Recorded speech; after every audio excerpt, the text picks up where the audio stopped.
Namaskar. This is David Hawthorne at astroview.com. Today is the 28th of August, 2022. This is one day before the uncrewed Artemis 1 mission.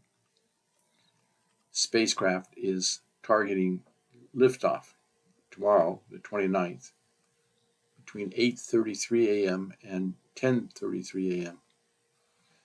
in the Kennedy Space Center, which is in Merritt Island, Florida. So this is the chart for the 8:33 a.m. time, which I hope they can meet. Now, a couple of things. First off, they are in the sun. This chart shows the sun Mahadasha, sun main period. Sun is fortunately in its own sign of Leo. Sun is a government, large organizations. It's in the 12th house, which is losses and expenses.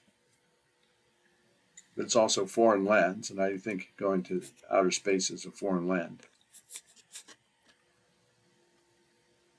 If Sun was afflicted, then it would indicate losses, but it's not afflicted. It actually protects the 12th house. It's in its own sign. And Rahu's fifth aspect is outside the 5-degree orb, so Sun is okay here. And we do check the divisional chart, the Navamsa. Venus is exalted. Mercury is debilitated. Mars is very strong. Sun is in the sign of Cancer, which is good.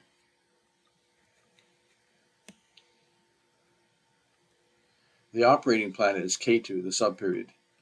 Now Ketu, I'm glad it's not around 1 degree. A few degrees earlier or later, it would be causing trouble. And its 5th, 7th, and 9th aspects are benign, so it causes no trouble. But Ketu can indicate delays, obstructions, setbacks, and disappointments. A possibility for delay. But I would prefer if they could use this time, because this gives 1 degree Virgo rising. It's called Kanya Lagna. And Mercury rules Virgo. So Mercury's in his own sign of Virgo, his exaltation sign of Virgo, and what we call his Mul Trikona sign of Virgo. So it's very powerful. It's actually in a Kendra in the first house, so it's a Panch Mahapurush Yoga, one of the 5 great yogas. This is called Bhadra Yoga. So there's a blessing of this chart here. And it is with the royal moon, which is public favor. And the moon rules gains and income and friendships. So this combination is really good. It really supports the chart. And Guru, Jupiter, is favorable for this chart. And he also blesses Mercury. He's within 3 or 4 degrees of Mercury. Just slightly outside the 5-degree orb of moon, but it's good. So this combination is quite good. Now for the Virgo rising sign, they can have some challenges because the 6th house ruler Saturn, the 8th house ruler Mars, and even the 12th house ruler Sun can cause trouble. But that is depending on how they are operating. In other words, whether they're afflicting anything or not. If any of those planets were around 1, 2, 3, 4, 5 degrees, or 0, 29, 28, 27 degrees, I'd be concerned. But they're not. Saturn is at 26 in his own sign of Capricorn, is fine. His 3rd aspect does not bother Jupiter. His 7th aspect does bother Venus. That's 26, this is 27. So that's not good, because it could indicate 6th house indications, which would be mental tension, financial issues, health issues, but there can also be fire.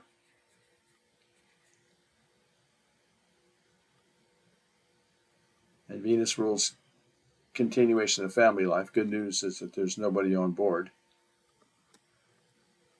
So that's a little bit of a pinch. And no matter what time we change, See, for these whole 2 hours, from 8:33 to 10:33, we will continue with the Virgo rising sign. 1 hour later, 2 hours later, still Virgo. But my concern as we get later in degrees, then when this degree gets around 8, 9, 10, 11, 12 degrees, then both Mars and Sun will start to cause afflictions. So if there's too much delay, it's not good. And if it gets even to around 18, 19, 20, 21, 22, then Rahu and Ketu would be afflicting 6 of the 12 houses. And when Saturn, and if this ascendant gets around to 24, 25, 26, 27, 28, then Saturn will be afflicting the 5th, 7th, 11th, and 2nd houses. So the earlier would be better if they can lift off. Where the problems start to come in my opinion, is right about here, 903. That's 8 degrees. So that's going to start to activate Mars, ruling the 8th house of accidents, delays, obstructions, explosions. And it'll activate Sun also, losses and expenses. So if they have to delay too much, it's not good.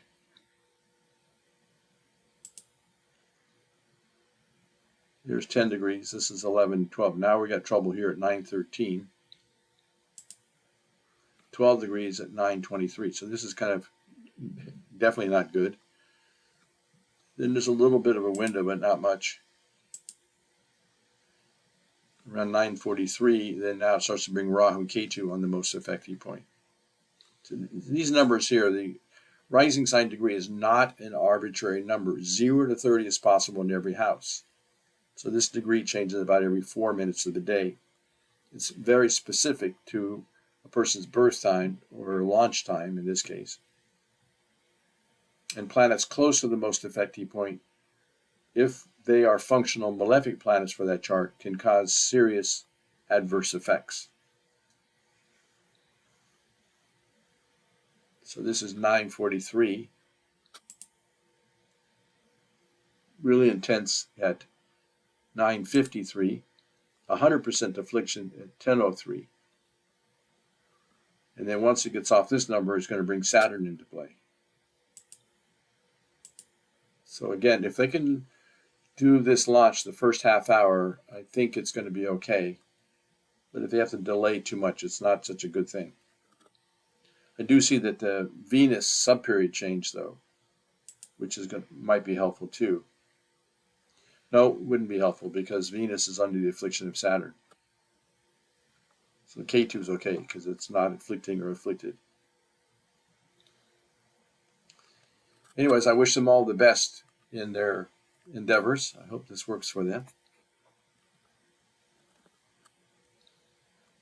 But I do think that the 8:33 time would be a little safer.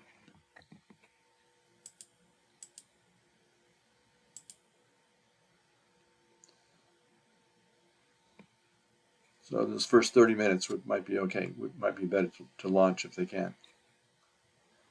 Okay, Godspeed. I hope all works well for them. But again, this K2 operating planet could indicate some obstructions and delays.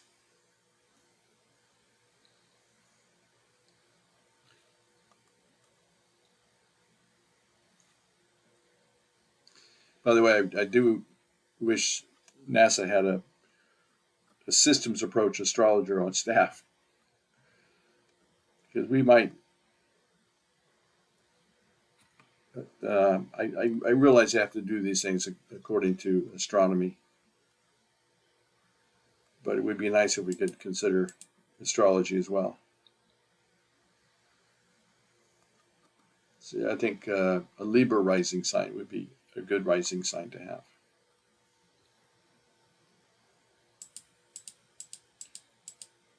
Even Sagittarius is good.